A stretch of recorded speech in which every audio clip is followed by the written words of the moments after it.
দেড় মাসে দ্বিতীয়বার মুখ্যমন্ত্রী মমতা বন্দ্যোপাধ্যায় অর্থাৎ ভবানীপুরের বিধায়ক, তৃণমূল কংগ্রেসের বিধায়ক মমতা বন্দ্যোপাধ্যায় সেই এলাকার কাউন্সিলর এবং বিএলএদের নিয়ে বৈঠকে বসলেন।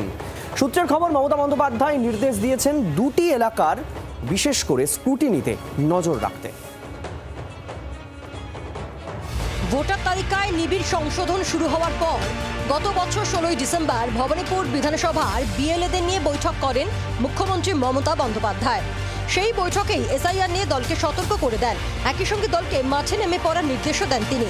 দেড় মাসের মধ্যে ফের নিজের কেন্দ্র নিয়ে বৈঠকে মুখ্যমন্ত্রী। শুক্রবার কালীঘাটে ভবানীপুর কেন্দ্রের অন্তর্গত কাউন্সিলরদের সঙ্গে বৈঠক করেন মুখ্যমন্ত্রী। বৈঠকে ছিলেন এলাকার বুথ লেভেল এজেন্টরাও।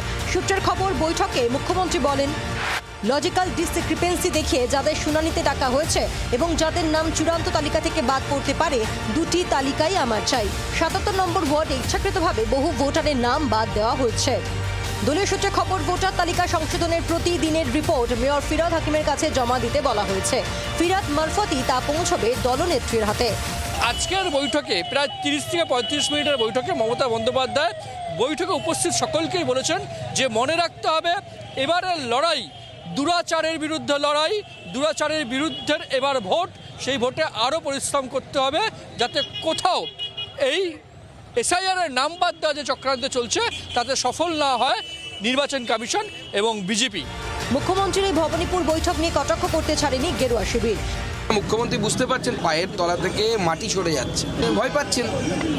যত ভয় পাবেন ভারতীয় জনতা পার্টি আপনাকে আরও তত বেশি ভয় পেতে বাধ্য করবে। এবং মমতা বন্দ্যোপাধ্যায় ভবানীপুরে যদি দাঁড়ান তাহলে ভবানীপুরে মমতা বন্দ্যোপাধ্যায়ের হার নিশ্চিত।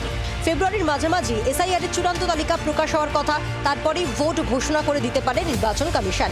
এই পরিস্থিতিতে নিজের গড় পোক্ত করছেন শাসক শিবিরের সুপ্রিমো। দেড় মাসের মধ্যে ভবানীপুর নিয়ে দ্বিতীয় বৈঠক, তারই ইঙ্গিত। ক্যামেরায় রতনের সঙ্গে প্রবীরের রিপোর্ট, জি 24 ঘন্টা। বাংলার আওয়াজ, বাঙালির আবেগ, জি 24 ঘন্টা।